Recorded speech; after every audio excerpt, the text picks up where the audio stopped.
Hello guys, welcome to bungalow engineer. MP सब engineer पे बहुत सारे केसेस लगे हुए हैं। उनमें से कुछ केस ऐसे हैं जिनके कारण रिज़ल्ट रुका हुआ है। कुछ केस ऐसे हैं जिनके कारण अभी एमपी सब इंजीनियर के रिज़ल्ट पे कोई फ़र्क नहीं पड़ रहा है, पर इन फ्यूचर काफ़ी प्रॉब्लम हो सकती है। और कुछ केस ऐसे हैं जिनसे कोई मतलब नहीं है, यूज़लेस हैं। तो इस वीडियो में हम समझने की कोशिश करेंगे कि कौन कौन से केसेस लगे हुए हैं, कितने केसेस लगे हुए हैं, कहाँ कौन से बेंच में कौन सा केस लगा हुआ है और उसका सब इंजीनियर के रिजल्ट पे या अपॉइंटमेंट पे क्या असर पड़ने वाला है। तो सबसे पहले बात करते हैं। देखिए, एमपी हाई कोर्ट की 3 बेंच है। जबलपुर जो है, जबलपुर में प्रिंसिपल बेंच है। उसके अलावा इंदौर में खंडपीठ है और उसके अलावा ग्वालियर में एक खंडपीठ है। तो इस प्रकार से 3 बेंच हैं। तो फॉर्चुनेटली अभी तक ग्वालियर खंडपीठ में कोई भी केस नहीं लगा हुआ है।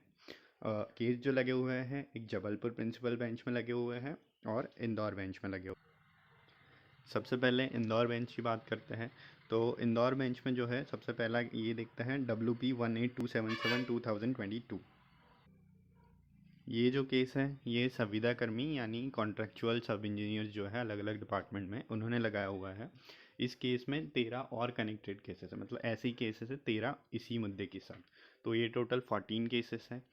अब इन केसेस में उनकी डिमांड क्या है? तो संविदा कर्मी या कॉन्ट्रेक्चुअल सब इंजीनियर जो है, वो ये चाहते हैं कि पहली बात तो जो भी 10 या 15 साल से ज़्यादा से एज अ संविदा कर्मी या तो कॉन्ट्रेक्चुअल सब इंजीनियर काम कर रहे हैं, जो भी सब उन्हें रेगुलराइज किया जाए पहले, और उसके बाद में ये जो नई फ्रेश रिक्रूटमेंट है वो कराई जाए। अब अगर ये नहीं होता तो उनकी दूसरी डिमांड ये है कि जो 20% रिजर्वेशन अभी दिया जा रहा है उसको बढ़ाकर एटलीस्ट 30 40 50% जो भी हो वो किया जाए, जिससे कि जो कॉन्ट्रेक्चुअल एम्प्लॉयज़ हैं उनको प्रेफरेंस मिले, उनको प्रायोरिटी मिले रिक्रूट। अब इस केस में अभी तक देखते हैं इस केस का असर क्या पड़ रहा है। तो इस केस में स्टे लगा हुआ है अभी सब इंजीनियर के रिज़ल्ट पे। और लास्ट कुछ हियरिंग से जो पटिशनर के एडवोकेट है वो नहीं आ रहे हैं। वो शायद नहीं चाह रहे हैं कि इतनी जल्दी ये स्टे वेकेट हो जाए, क्योंकि उनको भी कहीं ना कहीं पता है कि जिस दिन भी डिबेट होगी तो जबलपुर प्रिंसिपल बेंच का जो वर्डिक्ट आया है, जो स्टे हटाया है उन्होंने, आइए डिस्पोज किया है, उसके बेसिस पर यहाँ पे भी स्टे वेकेट हो जाएगा। तो शायद इस कारण से वो नहीं आ रहे हैं। तो उस कारण से जो, क्योंकि एक प्रोसेस होती है लॉ के अकॉर्डिंग, उससे चलना होता है, तो अगली डेट पे अगली डेट मिल जा रही है। तो देखते हैं। इस पे अभी फ़िलहाल स्टे लगा हुआ है रिज़ल्ट पे, और इसकी नेक्स्ट डेट जो है वो 7 फरवरी को है। अब 7 फरवरी को अगर स्टे वकेट हो जाता है तो रिज़ल्ट आ जाएगा। अब देखते हैं। इस केस में 14 केस लगे। और दूसरा देखिए, इंदौर बेंच का दूसरा केस है WP 7877/2021। अब ये केस क्या है? इसमें कोई भी कनेक्टेड केस नहीं है, ये अकेला ही केस है। अब ये केस जो है वो polytechnic student union Madhya Pradesh, यानी कि जो भी डिप्लोमा के स्टूडेंट्स हैं उनकी एक यूनियन बनी हुई है, पॉलिटेक्निक स्टूडेंट यूनियन, जो डिप्लोमा वालों के हितों में काम करती है। तो इस यूनियन ने लगाया हुआ है इंदौर खंडपीठ। अब इनकी डिमांड क्या है? ये चाह रहे हैं कि हमें जो सब इंजीनियर की एग्ज़ामिनेशन है उसमें डिप्लोमा वालों को प्रायोरिटी दी जाए। इनकी डिमांड्स कुछ ऐसी हैं कि या तो सिर्फ डिप्लोमा वालों को अलाउ किया जाए, बीटेक सिर्फ बीटेक जिनके पास है उनको अलाउ ना किया जाए इस एग्ज़ाम में अपीयर होने के लिए या सिलेक्शन के लिए। और नहीं तो एटलीस्ट डिप्लोमा वालों के लिए कोटा फिक्स कर दिया जाए, जैसे कि 50% सीट्स रिजर्व कर दी जाए। जैसे कि संविदा कर्मियों के लिए 20% है, वैसे 50% डिप्लोमा वालों की रिजर्व कर दिए जाए कि जिसमें सिर्फ डिप्लोमा वाले ही एलिजिबल हो। तो इन डिमांड्स को लेकर इन्होंने केस किया हुआ है इंदौर खंडपीठ में। तो अब इसके कारण से देखिए, no stay on result yet, मतलब कि अभी तक इनके कारण रिजल्ट पे कोई स्टे नहीं लगा हुआ है। अब फ़िलहाल जो नेक्स्ट हियरिंग डेट है इनकी इनकी भी 7 फरवरी ही है। और ये जो दोनों केस है जो इंदौर खंडपीठ में है, ये सेम जज के अंडर 7 फरवरी को सुने जाएंगे। सेम जस्टिस प्रणय वर्मा के लिए लिस्ट हुए हैं ये दोनों केस। अभी फ़िलहाल तो कोई स्टे नहीं है, पर कुछ कह नहीं सकते इसका आगे फ्यूचर में क्या होने वाला है। तो अगर जो ऊपर वाला केस है उससे स्टे वेकेट हो जाता है तो इसमें फ़िलहाल अभी इस केस के कारण रिजल्ट नहीं रुकेगा, 7877 के कारण जो डिप्लोमा वालों का है अभी तक नहीं रुकेगा। अब 7 फरवरी को देखते हैं जो हियरिंग होगी उसमें क्या होगा, जज जज साहब का क्या वर्डिक्ट आता है या फिर क्या होता है। तो इस हिसाब से आगे प्रोसेस चलेगा। मतलब फ्यूचर में इससे कुछ प्रॉब्लम्स हो सकती है, बट अभी ऑन प्रेजेंट डेट इससे कोई भी प्रॉब्लम नहीं है रिजल्ट में। तो ये ऊपर के 14 और ये एक, तो 15 केसेस ऐसे लगे हुए हैं इंदौर खंडपीठ में एमपी सब इंजीनियर के ऊपर। अब हम शिफ्ट करते हैं Jabalpur bench. Jabalpur principal bench है। जबलपुर प्रिंसिपल बेंच में एक केस लगा हुआ है WP181072/2022। ये केस जो है ये भी संविदा कर्मियों ने ही लगाया है। जैसे इंदौर बेंच में WP18277 है, वैसे ही जबलपुर बेंच में WP18107/2022 लगा हुआ है। इसमें 11 और कनेक्टेड केसेस भी है और ये भी संविदा कर्मियों ने सेम डिमांड के साथ लगाया, बस इसमें एम्प्लॉयज़ अलग अलग हैं और डिपार्टमेंट्स में कुछ मनरेगा में हैं, कुछ जबलपुर नगर निगम में है, इस प्रकार। अब इस केस में भी जो एग्ज़ाम हुई थी उससे पहले इसमें भी रिज़ल्ट पे स्टे लगा हुआ था, जिसमें कहा गया था कि कोर्ट की परमिशन के बिना रिज़ल्ट डिक्लेयर नहीं किया जाएगा। अब इसकी हियरिंग हुई थी 3 जनवरी को। 3 जनवरी में कुछ पार्शियल, कुछ जो कनेक्टेड, ये भी 13 केसेस है, उसमें से कुछ केसेस में से स्टे हटा दिया गया था। और नेक्स्ट हियरिंग हुई अभी 2 फरवरी को, जिसका पूरा 40 मिनट का वीडियो इसी चैनल पर डला हुआ है। तो उसमें जो है वो सारे जितने भी कनेक्टेड केसेस में जिसमें भी स्टे लगा हुआ था जबलपुर बेंच में, उसमें से सारे में से स्टे वकेट कर दिया गया है और कोर्ट की तरफ से परमिशन दे दी गई है एमपीएसबी को कि आप रिज़ल्ट डिक्लेयर कर सकते हैं।